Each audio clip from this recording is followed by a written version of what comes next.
guys, welcome to SpaceLab Detroit.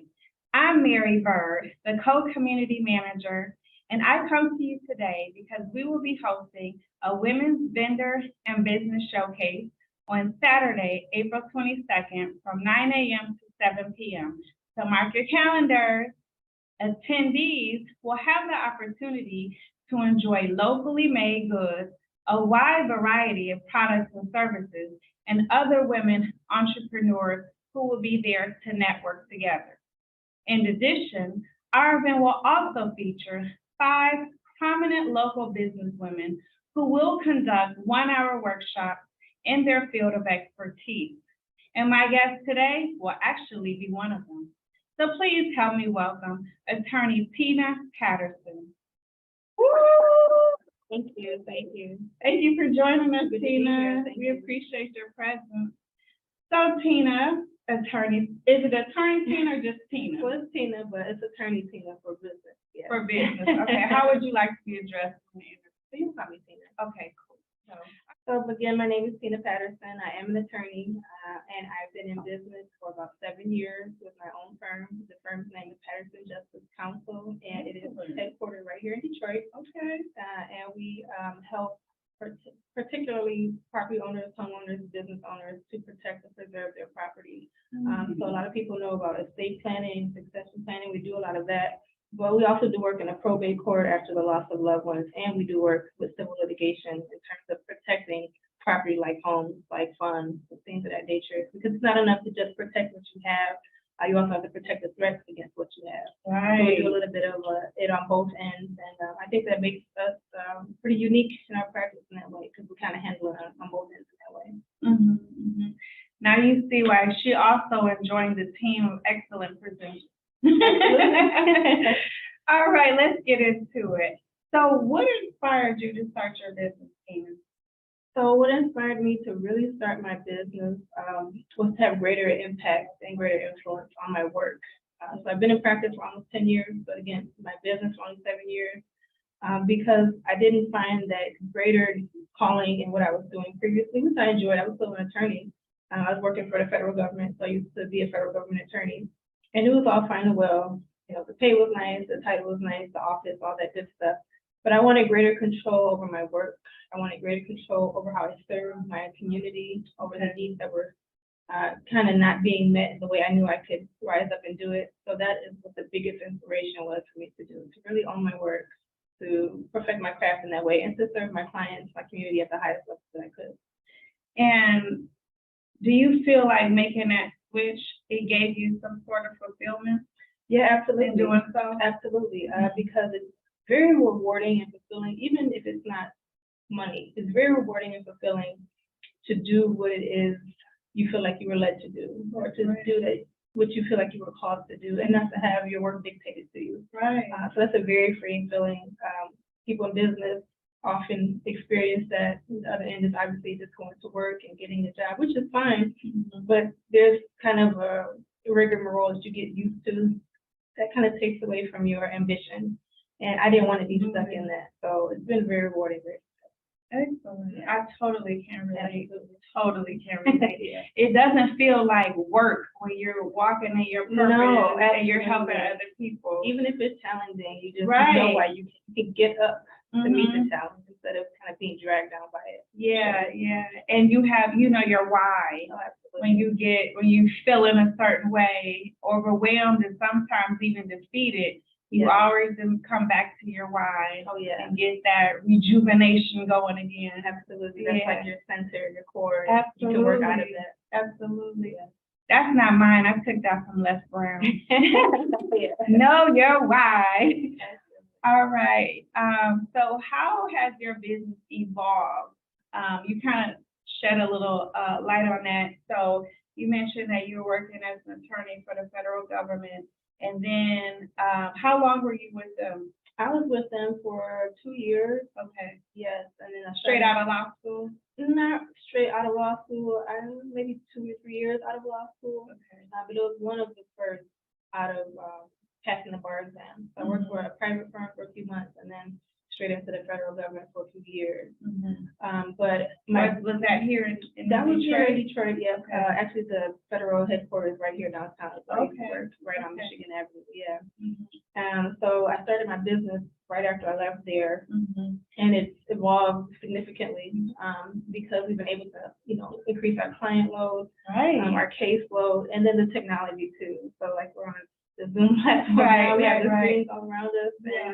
And, unfortunately, COVID kind of forced us into that in many ways, but for every obstacle, there are equal opportunities on the other end. Absolutely. And so we use that as kind of like a retool, even our business name, everything. We use it as a retool to kind of meet our clients where we could. Mm-hmm.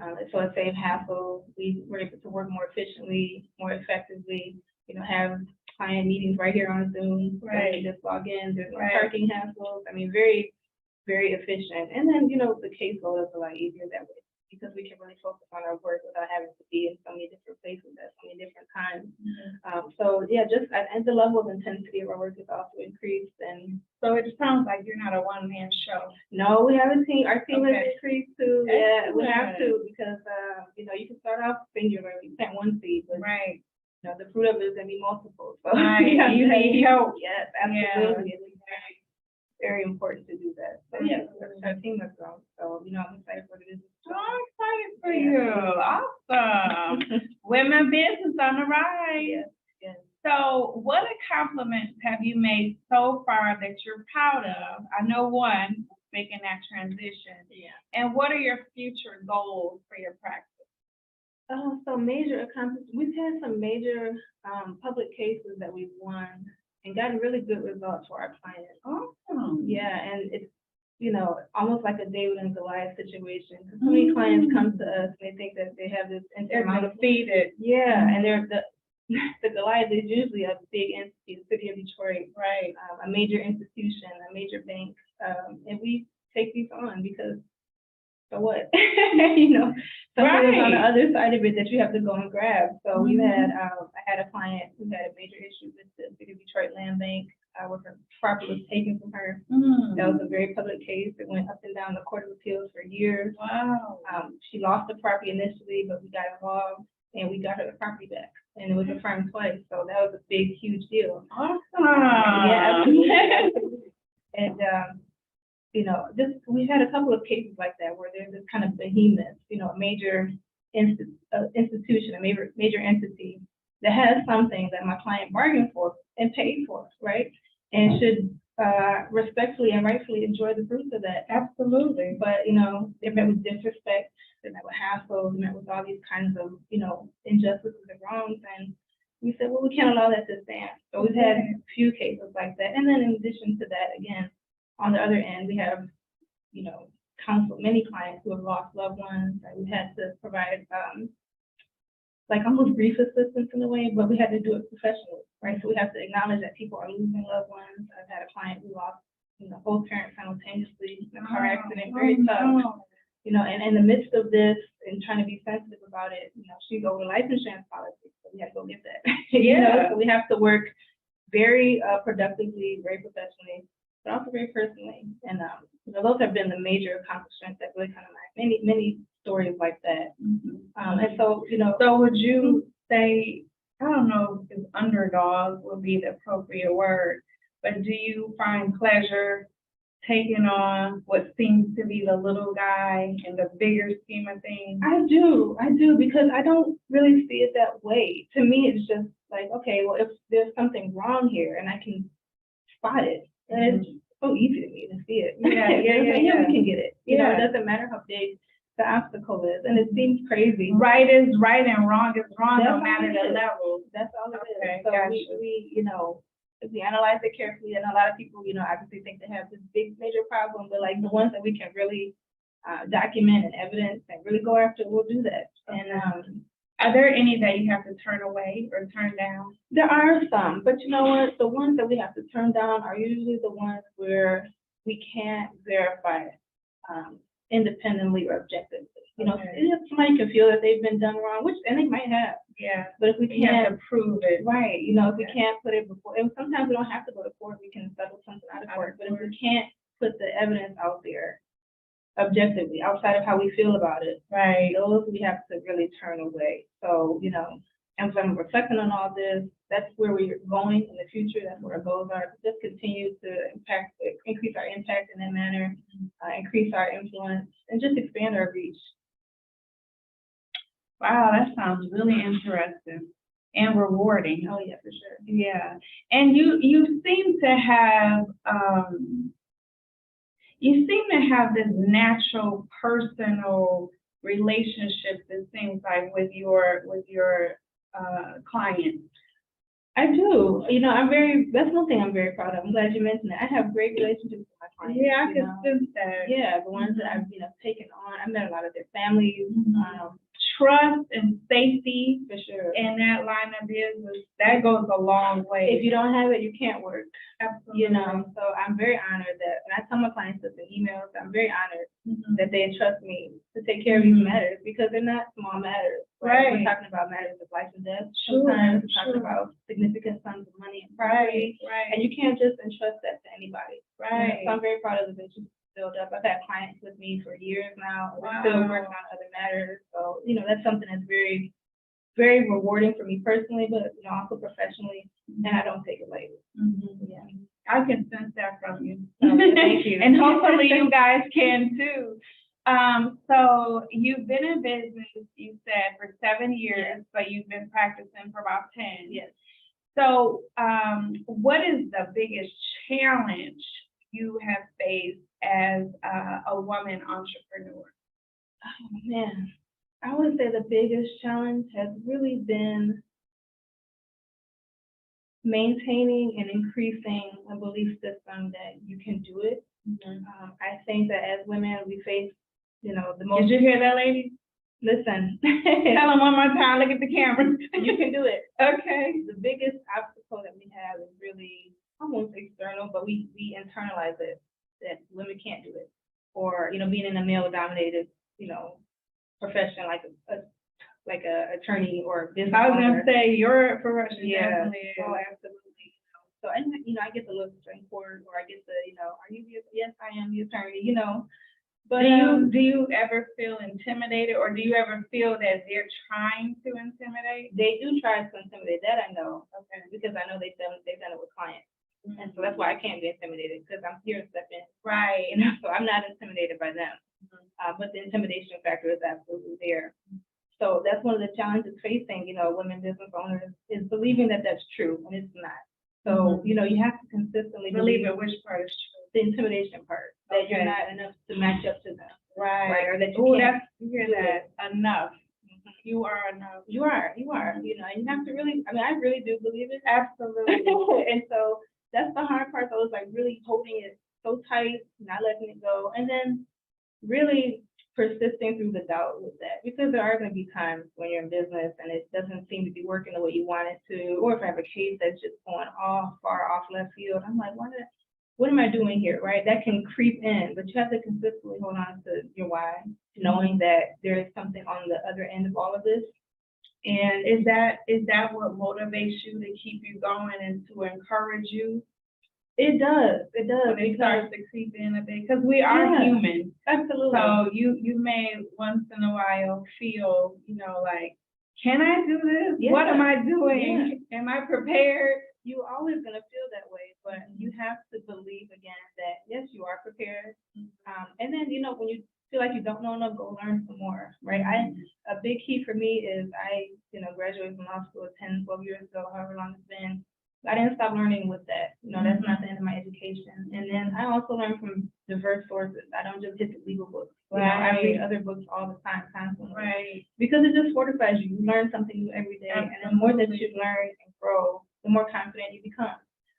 So, women have to be able to really own that identity and just know that it is possible. Know that whatever kind of business aspirations you have, don't allow other people's limitations to be yours. And then don't hold on fast to the limitations you've been having forever. You have to make a change and go in that direction. Yeah. Now, I would assume that sometimes, unless you're I don't know, the boxing thing, 1-0 or 50-0 or however that goes. So have you ever lost a Okay. So tell other attorneys, and I want you to look in the camera when you say this. So tell other attorneys who are starting out, who may have lost a recent case, or a case that they may have had maybe even years ago, but they just never got over it. Right. What would you tell them? Don't be perfect, because perfect doesn't exist. Especially for attorneys. We are notorious in this belief that we have to be perfect, we can't make mistakes, but if you don't make mistakes, you won't learn from it. And that's just new information to make you better. That is just something I'm constantly telling myself. I remember years ago, I had a conversation with a younger lawyer who was like so afraid of making the smallest mistake, right? Especially with us, we have our, ethics and all that, thinking that she was gonna get flagged for something. And I'm like, if you're not doing it out of bad intention, you're not operating out of bad intention, then don't worry about it, because you will make a mistake. You're not infallible, you're gonna mess up. You are human. You are human. That is part of our nature. It is part of your nature. And it's not to say that, use it as an excuse to keep making mistakes, right? No. But just understand that will happen, and you will lose cases, but that you can learn from it. There's always lessons in the losing. So how do you rebound? Well, you can take a minute to just kind of, feel the sadness, or, kind of feel the loss, but don't encapsulate yourself in it. You have to be able to just say, okay, what was I missing, right? Why did it go this way? What could I have done better? You have to analyze it, right? Not for what you did wrong, but what you could have done better. Okay. Yeah. Okay. And do you ever feel like you let your client down when I lose a case? When that happens? I do sometimes, because you want to work your best for the client. And a lot of times, there are no guarantees. We can't make guarantees because we don't know how the court is going to, rule, what the judge is going to do. But we can always guarantee we're going to give our best, we're going to put forth this evidence and, build the best case possible. But we're not going to win everything. And yeah, it does feel bad when our clients don't win. Even the major victories I mentioned, I lost some of them before I had to go back and, to another court and win. And it does feel bad because the client is counting on you, right? You're the representative, you're the advocate. But as long as you, like you said, do your best and come well prepared, that in the event it does happen, like you said, you can go back and say, what did I miss? Right. But you gave it your all initially. You didn't come to the table, Right. That's when you know you can blame yourself. When you didn't prepare well. Right. You didn't file the things you needed to file. But then ultimately, when you do those things, you have to realize that you're not the solution per se. Right. You're just kind of like the vessel to get us. Like the liaison. Exactly. So don't take it so hard on yourself. When you were doing the best you could, but it just didn't go your way that day. Yeah. I think that right there could save a lot of years of grief and finger pointing with new attorneys. Absolutely. Yeah. And if it's the older attorneys, just let it go. Just let it go. Start to do it again. That's okay. Do you have and this is off my notes, which I normally do, but do you have like a self-care regimen that you do to kind of keep yourself balanced? I wouldn't count it as self-care per se, but I do regularly, like I said, read. I read every day. I read, from the scriptures. I do that every night. Okay. And that just helps me to just rest and let everything go from the day before whatever happened. That's good. Yeah, so that really helps. Kind of like put it on the altar. Absolutely. Yeah. That's a letting go. It is, and then just wake up to, so I like to do that. And then simple things, really, I like to eat breakfast and have my coffee in the morning. If I don't, I feel like I'm cranky and it just messes up my day. So like that's the biggest self-care. That's the biggest self-care thing I have to do is have my breakfast, get coffee, even if it's early in the morning before court. I gotta get something in my stomach. So I'm not also irritated or running on fumes. Right. Yeah. Right, yeah. That's another preparation. Totally. And drink water all day. Yeah, for sure. For sure. Gotta stay hydrated. Okay, I enjoyed our talk. So, lastly, what can attendees expect to hear from you at our Women's Vendor and Business Showcase this Saturday? Well, I think that they can expect something fresh, something refreshing. I don't like to give long, drawn-out legal presentations because, who cares? I care, but nobody else, right? You want to engage them. Absolutely. So Yeah. it's going to be interesting. I think it'll be fun. I think it'll be also informative because I like to give people a perspective that they may not have heard before and really make it relatable. I think is the biggest key because ultimately it doesn't matter what I say to someone if they're not really taking in that information and seeing themselves in it. They have to realize that they can't be the person who can win the legal case. They can be the person who can set up the business and keep it going for their family forever. So things of that nature, you really have to, especially with, I think, the mind and the information that you present to it. So that's really going to be a big key of what the presentation is going to be about Saturday. Now, we did mention in our marketing of this event that you share information about estate planning and succession planning. Yes. Can you talk a bit about that and what else you want to add to that presentation? Sure. So again, estate planning is getting affairs in order. The planning part is really the getting affairs in order so that when you do pass, which everybody will, there's already a plan ready. The family's not grieving, all the proper property is going where it needs to go, and there's no hassle. That's really what we want to do. So educate us, is succession planning similar to estate planning, or is succession planning dealing with the business end of it if you own a business? Right. Well, it can be both. It can be thought of in that way. But succession planning for business is, you don't have to pass. If you don't want to run a business forever, who's going to be up, next? We can look at some of the most major corporations in the country, like Amazon, like Microsoft, like Apple, the biggest, most valued corporation in the country. Steve Jobs has been there for 10 years, but the business was still running through because they had a plan in place, right?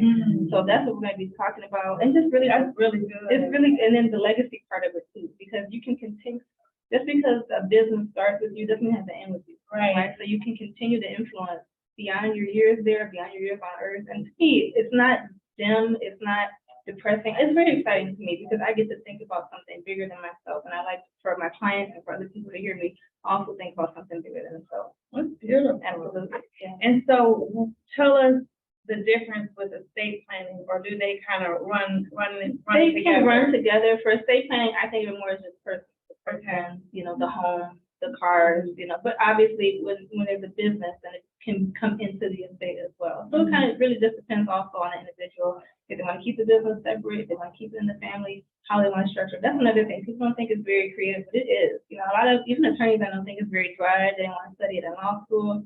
And then the estate planning, the probate, all that stuff. But for me, it was always like fun. Like, it's almost a puzzle piece. Like, I can do this, right? And then every puzzle has, the boundaries that you stay in, right? Right. But you can shape the pieces however you need to fit it. So for me, that's how I look at it.